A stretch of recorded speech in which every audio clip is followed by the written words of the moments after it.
Very good morning students. बेटा आज हम सिविक्स का फर्स्ट चैप्टर पढ़ेंगे, पावर शेयरिंग। तो सबसे पहले तो पावर शेयरिंग क्या होती है? पावर शेयरिंग होती है बेटा सत्ता की साझेदारी, या फिर ऐसे आप ऐसे कह सकते हो कि पॉलिटिकल पावर्स को डिफरेंट जो ऑर्गन्स हैं गवर्नमेंट के उनमें डिवाइड करना। तो इस चैप्टर में हम पढ़ेंगे भी पावर शेयरिंग क्या है और अलग अलग कंट्रीज़ को पावर शेयरिंग की क्यों ज़रूरत पड़ती है। तो बेटा ये चैप्टर है जो ये 2 स्टोरीज से शुरू होता है।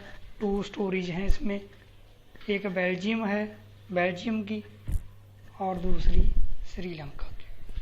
तो सबसे पहले तो हम बेल्जियम की स्टोरी पढ़ेंगे, पावर शेयरिंग के जो रिलेटेड है। बेटा बेल्जियम एक छोटा सा देश है यूरोप में, तो उसमें लेकिन 3 लैंग्वेज बोलने वाले लोग रहते थे।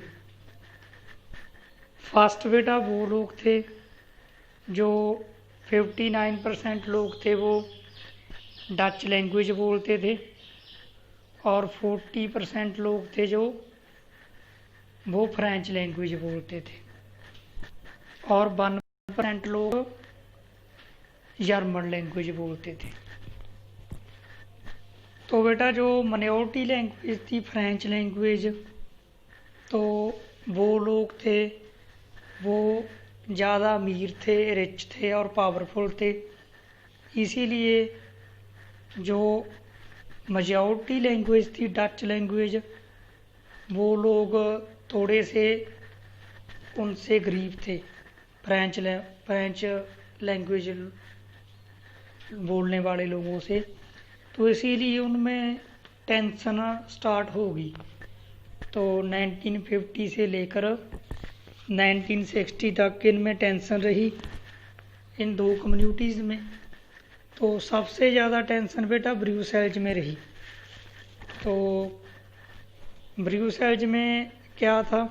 ब्रुसेल्स बेल्जियम की कैपिटल थी, राजधानी थी। ठीक है। तो बेटा नेक्स्ट हम स्टोरी पढ़ेंगे अब श्रीलंका। तो श्रीलंका में बेटा जो लोग थे, पहली बात तो जो श्रीलंका है हमारा इंडिया का नेबरिंग कंट्रीज है, हमारे तमिलनाडु से कुछ किलोमीटर की दूरी पर है। तो श्रीलंका की क्या प्रॉब्लम थी? श्रीलंका में बेटा 74% लोग सिन्हाला लैंग्वेज बोलते थे और 18% लोग तमिल लैंग्वेज बोलते थे।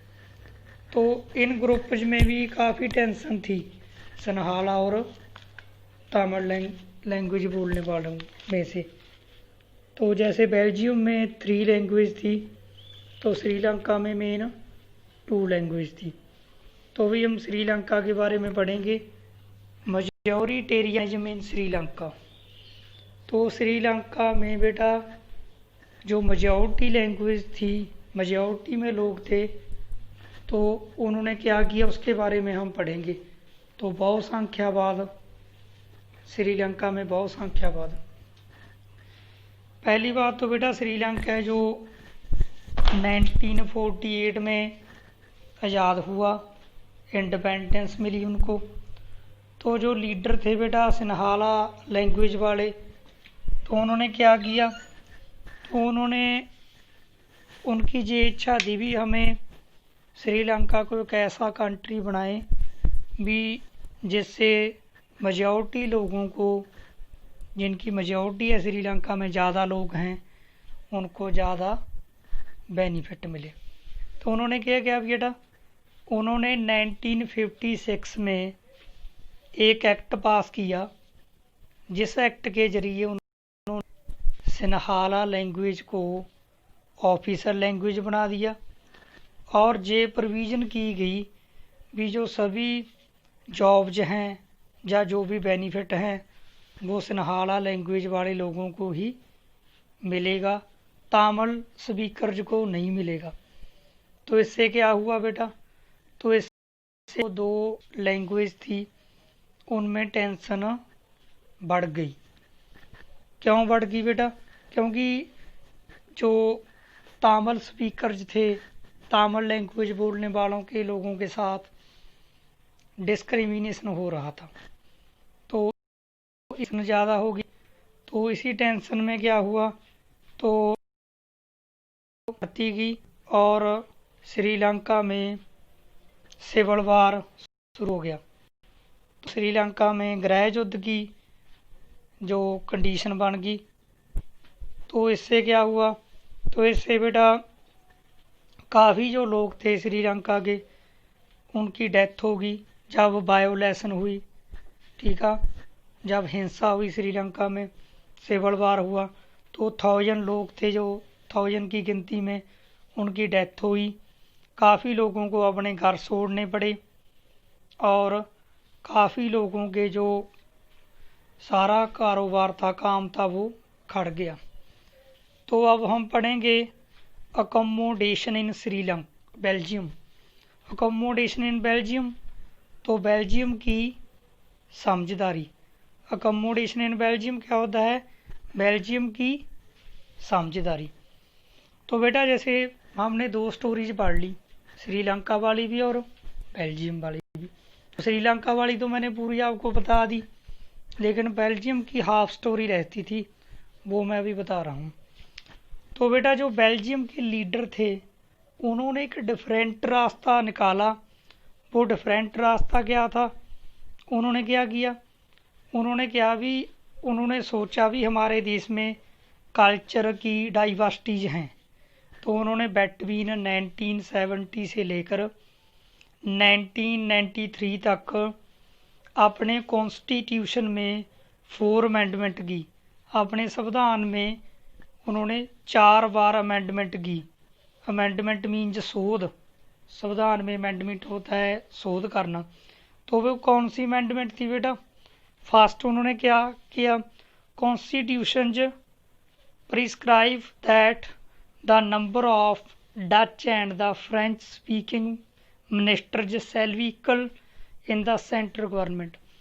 तो पहले उन्होंने कहा भी जो डच लैंग्वेज बोलते हैं और फ्रेंच लैंग्वेज बोलते हैं, तो उनके जो मंत्री हैं वो उनकी जो गिनती है वो एक समान होगी। फर्स्ट प्रोविजन उन्होंने क्या की भी जो डच लैंग्वेज बोलते हैं और फ्रेंच लैंग्वेज बोलते हैं उन मिनिस्टर्स की जो गिनती है वो एक जैसी होगी सेंट्रल सरकार में। जैसे मान लो भी सरकार में 30 मंत्री हैं तो 15 डच लैंग्वेज बोलने वाले होंगे, 15 फ्रेंच लैंग्वेज वाले। नेक्स्ट उन्होंने क्या किया, नेक्स्ट बेटा उन्होंने many powers of the central government have been given to state governments.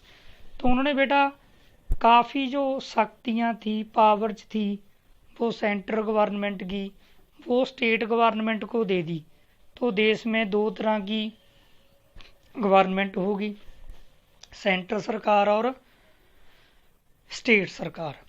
तो जो स्टेट गवर्नमेंट थी वो सेंट्रल गवर्नमेंट के सबॉर्डिनेट नहीं थी।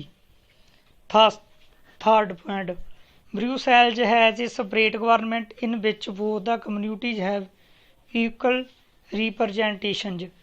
जो उनकी कैपिटल थी ब्रुसेल्स, उसमें एक अलग सरकार बनाई गई जिसमें जो दोनों कम्युनिटीज़ थी, दोनों समुदाय थी, दोनों लैंग्वेज बोलने वाले लोगों को एक जैसा रिप्रेजेंटेशन दिया गया। दोनों की बराबर गिनती लेकर एक सरकार बना दी।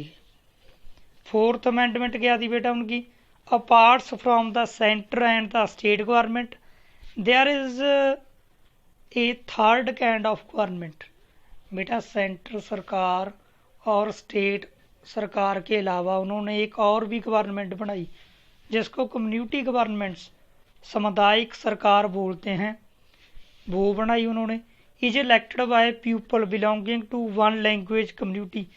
जो बेटा अलग अलग लैंग्वेज बोलने वाले लोग थे वो चुनते थे अपनी सामुदायिक सरकार, जैसे डच लैंग्वेज वाले, फ्रेंच लैंग्वेज वाले और जर्मन लैंग्वेज वाले। तो बेटा तो ये बेल्जियम का जो मॉडल था बहुत अच्छा था, कॉम्प्लिकेटेड भी था लेकिन बहुत अच्छा था, क्योंकि इससे क्या हुआ, इससे बेल्जियम में ना तो कोई सिविल वार हुआ, ना कोई प्रॉब्लम जाई। जैसे श्रीलंका में हमने पढ़ा था भी सिन्हाला लैंग्वेज ने जब अपनी लैंग्वेज को ऑफिशियल लैंग्वेज बनाया, तमिल स्पीकर लोगों के साथ डिस्क्रिमिनेशन हुआ, तो वहाँ पर सिविल वार भी हुआ और थाउजेंड ऑफ लोग मारे भी गए, हज़ारों की गिनती में लोग मारे भी गए। लेकिन बेल्जियम में ऐसा नहीं हुआ। तो अब आप समझ गए होंगे भी डेमोक्रेसी में पावर शेयरिंग क्यों ज़रूरी है और पावर शेयरिंग के क्या फ़ायदे हैं। अगर पावर शेयरिंग ना करें, हम सत्ता की साझेदारी ना करें, तो हमें उसके क्या नुकसान हैं। तो हम जो हमारा नेक्स्ट वीडियो होगा उसमें इसके बाद वाला टॉपिक पढ़ेंगे हम, पावर शेयरिंग का जो अगला टॉपिक है।